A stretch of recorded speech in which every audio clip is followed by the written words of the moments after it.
নমস্কার।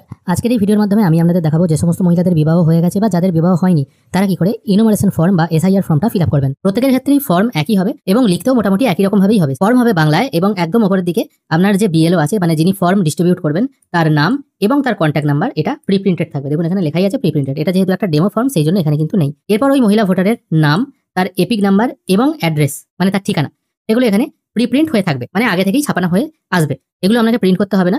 তার সাথে 2025-এর ভোটার কার্ড অনুযায়ী তার বিধানসভার নাম, পার্ট নাম্বার এগুলো সব প্রিন্ট হয়ে থাকবে।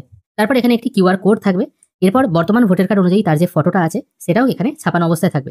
শুধুমাত্র কারেন্ট একটি ফটো এখানে পেস্ট করতে হবে। পাসপোর্ট সাইজ ফটো হবে, কালার ফটোগ্রাফ দিলে ভালো হয় এবং রিসেন্ট যেন ফটোটা তোলা হয়, কারণ এরপর মানে এসআইআর হয়ে গেলে যে ভোটার কার্ডটি আসবে সেই ভোটার কার্ডে এখানে যে ফটোটি আপনি পেস্ট করবেন সেটাই আসবে। এবার এখানে একটা কথা বলে দিই, অনেক মহিলা আছেন যারা বিবাহিত, তাদের বিবাহ হয়তো রিসেন্ট হয়েছে বা অনেকদিন আগেও হয়েছে, এটাও হতে পারে। তারা বাবার বাড়ি থেকে শ্বশুর বাড়িতে গেছেন কিন্তু শ্বশুর বাড়িতে ভোটার কার্ড ট্রান্সফার হয়নি। সেক্ষেত্রে এসআইআর যে ফর্ম বা ইনুমারেশন ফর্ম সেটা কোথায় আসবে, এক্ষেত্রে আপনাদের জানিয়ে রাখি আপনাদের ভোটার কার্ডটা যে এরিয়ায় আছে, মানে যদি বাবার বাড়িতে থাকে, বিয়ের পরেও বাবার বাড়িতেই আছে, সেক্ষেত্রে আপনাদের বাবার বাড়িতেই কিন্তু সেই ফর্ম বিএলও দিতে আসবে। যদি কার্ড ট্রান্সফার হয়ে গিয়ে থাকে, যেখানে আপনি ভোট দেন সেই অঞ্চলের বিএলও যে আছে সেখানে কিন্তু আপনাকে কার্ড দেবে। মানে আপনার বিয়ের পরেও যদি বাবার বাড়িতে কার্ড রয়ে যায়, মানে ট্রান্সফার যদি না হয় শ্বশুর বাড়িতে, সেক্ষেত্রে আপনার বাবার বাড়িতেই কিন্তু ফর্ম আসবে। আবার এরকমও দেখা গেছে অনেকের বিয়ের আগে ভোটার কার্ড ছিল কিন্তু বিয়ের পর শ্বশুর বাড়িতে কারেকশন ফর্ম না করে তারা নতুন করে আবার ভোটার কার্ড বানিয়েছে। তার ফলে দু জায়গায় দুরকম ভোটার কার্ড নাম্বার হয়ে গেছে এবং ভোটার কার্ডও দুটো হয়ে গেছে। সেক্ষেত্রে কোথায় ফর্ম যাবে? সেক্ষেত্রে দুটো কার্ডই যদি অ্যাক্টিভ থাকে দু জায়গাতেই কিন্তু আপনার নামে প্রিন্ট হওয়া ফর্ম যাবে। কিন্তু সেক্ষেত্রে আপনার ড্রাফট লিস্ট বেরোনোর পর বাড়িতে নোটিশ আসার সম্ভাবনাটা প্রবল, কারণ আপনাকে সেখানে জবাব দিতে হবে আপনার দু জায়গায় ভোটার লিস্টে কেন নাম আছে। আর কারোর যদি বিয়ের পরই ফার্স্ট টাইম হয়তো ভোটার কার্ড তৈরি হয়েছে, বাবার বাড়িতে আগে ভোটার কার্ড থাকেনি, শ্বশুর বাড়িতে ফার্স্ট টাইম হয়েছে, সেক্ষেত্রে কি বাবার বাড়িতে ফর্ম যাবে না? সেক্ষেত্রে যেহেতু আপনার ফার্স্ট টাইম বা রিসেন্ট ভোটার কার্ড যে অঞ্চলে আছে, যদি শ্বশুর বাড়িতে থাকে শ্বশুর বাড়িতেই আপনার কিন্তু ফর্মটা যাবে। তারপর আপনার ডেট অফ বার্থ যেটা আছে সেটা এই ডেটে মান্থ এবং ওয়াই এই যে ঘরটা আছে এই ঘরে পরপর সিরিয়ালি লিখে দেবেন। আধার কার্ড নাম্বার অপশনাল, এটা দিলেও হবে না দিলেও হবে, যদি থাকে দিয়ে দেবেন। তারপর আপনার ফোন নাম্বারটা এখানে পুট করে দেবেন। তারপর আসছে ফাদার্স/গার্জেন নেম। ফাদার্স/গার্জেন নেম যেহেতু আছে সেই জন্য গার্জেন নেম হিসেবে অনেকে স্বামীর নাম হয়তো লিখে দিচ্ছেন বিবাহিত মহিলারা। এটা করবেন না, কারণ স্বামীর নাম দেওয়ার জায়গা কিন্তু পরে আছে। আমি আগে এখানে বলে দিই, ফাদার্স নেমের জায়গায় বিবাহিত বা অবিবাহিতা যে সমস্ত মহিলারা আছেন প্রত্যেকেই নিজের বাবার নাম এখানে লিখবেন। যদি মারা গিয়ে থাকেন লেট দিয়ে তার নামটা লিখে দেবেন। তারপর তার বাবার এপিক নাম্বারটা এই পাশের ঘরে লিখে দেবেন, ইফ অ্যাপ্লিকেবল লেখা আছে, মানে যদি থাকে লিখবেন, যদি না থাকে লেখার দরকার নেই। তারপর ওই মহিলার মায়ের নামটা এখানে লিখতে হবে, যদি বেঁচে থাকেন শুধু নাম লিখবেন, যদি মারা গিয়ে থাকেন লেট দিয়ে লিখে দেবেন। তারপর মায়ের এপিক কার্ড নাম্বারটা এখানে লিখে দেবেন। এই প্রথম থেকে এত দূর অবধি মাদার্স নেম অবধি এগুলো কিন্তু বিবাহিত এবং অবিবাহিত প্রত্যেককেই ফিল আপ করতে হবে। শুধু এই নিচের যে অংশটা আছে স্পাউস নেম, এটা শুধুমাত্র যে সমস্ত মহিলাদের বিবাহ হয়ে গেছে তারা ফিল আপ করবে, যাদের বিয়ে এখনো হয়নি তাদের কিন্তু ফিল আপ করার দরকার নেই। স্পাউস নেমের জায়গায় তার স্বামীর নাম লিখতে হবে এবং স্পাউস এপিক নাম্বার মানে তার স্বামীর ভোটার কার্ড নাম্বারটা এই নিচের ঘরে লিখতে হবে। শেষের দুটো ঘর কিন্তু কোনো অবিবাহিত মহিলা ফিল আপ করবে না। আশা করি এই জায়গাটা আপনাদেরকে বোঝাতে পারলাম। এরপর নিচের দিকে দুটো অংশ আছে। প্রথম অংশে বলা হয়েছে যাদের লাস্ট এসআইআর এ নাম ছিল, মানে 2002-এর ভোটার লিস্টে যে সমস্ত মানুষদের নাম ছিল তাদের জন্য এই দিকের ঘরটা ফিল আপ করতে হবে। আর যাদের 2002-এর ভোটার লিস্টে নাম থাকেনি তাদের রিলেটিভদের মধ্যে যে কোনো একজনের ছিল তাদের এই দিকের ঘরটা ফিল আপ করতে হবে। এবার আপনি যদি কোনো মহিলা হয়ে থাকেন এবং আপনার যদি 2002 সালের ভোটার লিস্টের নাম থেকে থাকে সেক্ষেত্রে আপনি এই ঘরটা ফিল আপ করবেন। তখন আপনাকে ফর্মটা এইভাবেই ফিল আপ করতে হবে। প্রথমে বলা আছে ইলেক্টর নেম, মানে আপনার নাম, আপনার 2002 সালের ভোটার লিস্টে যে নামটা ছিল সেই নামটাই এখানে লিখবেন। ধরা যাক আপনার 2002 সালে আপনার যে ভোটার লিস্টটা ছিল সেটা হয়তো বাবার বাড়িতে ছিল, মানে আপনার তখন হয়তো বিবাহ হয়নি, সেক্ষেত্রে ইলেক্টর নেম আপনার হয়তো ছিল রুবি মুখার্জি। এবার বিবাহের পর আপনার টাইটেল হয়তো চেঞ্জ হয়ে গেছে, রুবি মুখার্জি থেকে রুবি চ্যাটার্জি হয়ে গেছে। এক্ষেত্রে এই ইলেক্টর নেমের জায়গায় আপনি যে নামটা লিখবেন এটা কিন্তু আপনার 2002 সালে যেটা ছিল সেই নামটাই হবে। যদি আপনার তখন বিবাহ হয়ে গিয়ে থাকে, মানে বিয়ের পর যে টাইটেলটা ছিল এটা এখনো পর্যন্ত চলে আসছে, তাহলে সেই টাইটেলটাই হবে। একটা উদাহরণের মাধ্যমে আমি জিনিসটা বোঝানোর চেষ্টা করছি। ধরা যাক 2002 সালে আপনার ভোটার কার্ড হয়ে গিয়েছিল আপনার বাবার বাড়িতে, তখন আপনার নাম ছিল রুবি মুখার্জি। এখন হয়তো আপনার টাইটেল চেঞ্জ হয়েছে এবং টাইটেল চেঞ্জ হয়ে গেছে চ্যাটার্জি।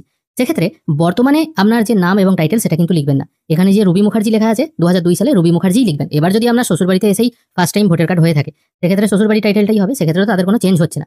কিন্তু যাদের চেঞ্জ হয়েছে 2002-এ যেটা ছিল সেটাই লিখবেন এবং যদি নামের বানান বা কোনো কিছু ভুল থাকে সেটাই লিখে দেবেন। ছোটখাটো মিস্টেক থাকলে সেই অনুযায়ী কিন্তু লিখবেন। তারপর আছে এপিক নাম্বারটা এই পরের ঘরে লিখবেন। 2002 অনুযায়ী যেটা ছিল সেটাই এখানে লিখবেন। এখন হয়তো চেঞ্জ হয়ে গিয়ে ছোট হয়ে গেছে সেটা লিখবেন না, পুরনো বা 2002 অনুযায়ী যেটা ছিল সেটাই লিখবেন। যদি থাকে লিখবেন, যদি 2002-এর ভোটার লিস্ট ডাউনলোড করলেন দেখা গেল যে নেই, সেক্ষেত্রে কিছু লেখার দরকার নেই। তারপর রিলেটিভ নেমের জায়গায় 2002 সালে আপনার আত্মীয়র নামের জায়গায় যেটা ছিল আর কি, তখন যদি আপনার বাবার নাম দেওয়া থাকে বাবার নামটা লিখবেন। যাদের বিবাহ হয়ে গিয়েছিল তারপর ভোটার লিস্ট হয়েছিল সেক্ষেত্রে হয়তো তাদের স্বামীর নাম দেওয়া আছে, সেক্ষেত্রে স্বামীর নামটা এখানে মেনশন করে দেবেন।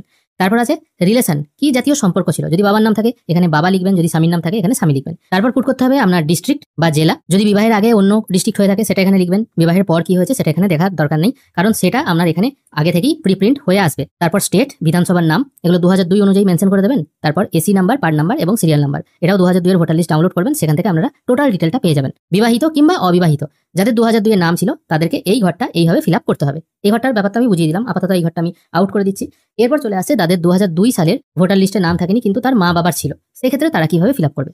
সেক্ষেত্রে এই ঘরের ব্যাপারটা অনেকটাই জটিলতা রয়ে গেছে, এই নিয়ে আমি অলরেডি একটি ভিডিও বানিয়েছি, সম্ভব হলে সেটা একবার দেখে নেবেন, অথবা যখন ফর্ম বিলি শুরু হবে, কাল পরশু থেকেই হয়তো ফর্ম বিলি শুরু হয়ে যাবে, তখন একবার এই জায়গাটা জিজ্ঞাসা করে নেবেন।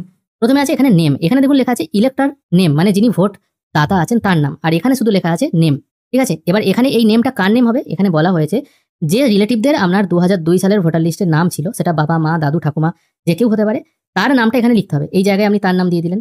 এবার এটা বিবাহিত মহিলাদের ক্ষেত্রে কি হবে বলে দিচ্ছি, যাদের বিবাহ হয়ে গেছে সেক্ষেত্রে অনেকে বলছেন আমি রিলেটিভ নেম হিসেবে স্বামীর নাম দিয়ে দেবো। স্বামীর নাম আপনারা দিতে পারেন, কারণ এখানে রিলেটিভটা কি হবে সেটা কিন্তু মেনশন করে দেয়নি। স্বামীর নামও আপনি দিতে পারেন, সেক্ষেত্রে আপনার বাড়িতে নোটিশ আসলেও আসতে পারে, কারণ এরকম অনেক দেখা গিয়েছে যে তাদের বাড়ি হয়তো বাংলাদেশে, বিবাহ সূত্রে তারা পশ্চিমবঙ্গে চলে এসেছে এবং পশ্চিমবঙ্গের ভোটার কার্ড বানিয়ে নিয়েছে, এরকমও দেখা গেছে। আপনি কেন রিলেটিভ বানালেন, আপনার বাবা মা কোথায় গেল, বা ওই 11টি ডকুমেন্টের মধ্যে যে কোনো একটি কিন্তু আপনার দিতে হতে পারে।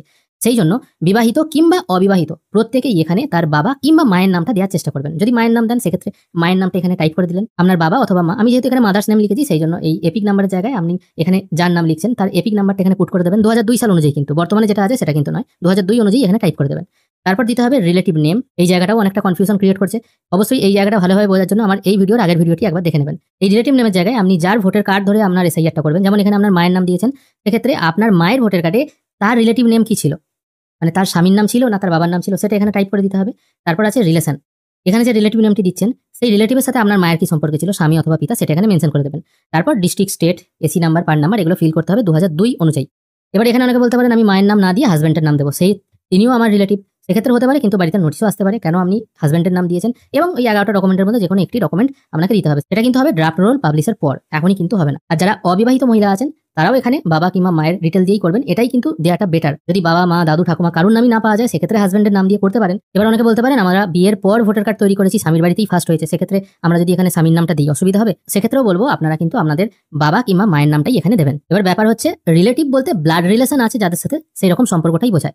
বাবা, মা, দাদু, ঠাকুমা এনাদের সাথেই আমাদের ফ্যামিলির যে ব্লাড রিলেশন সেটাই হচ্ছে।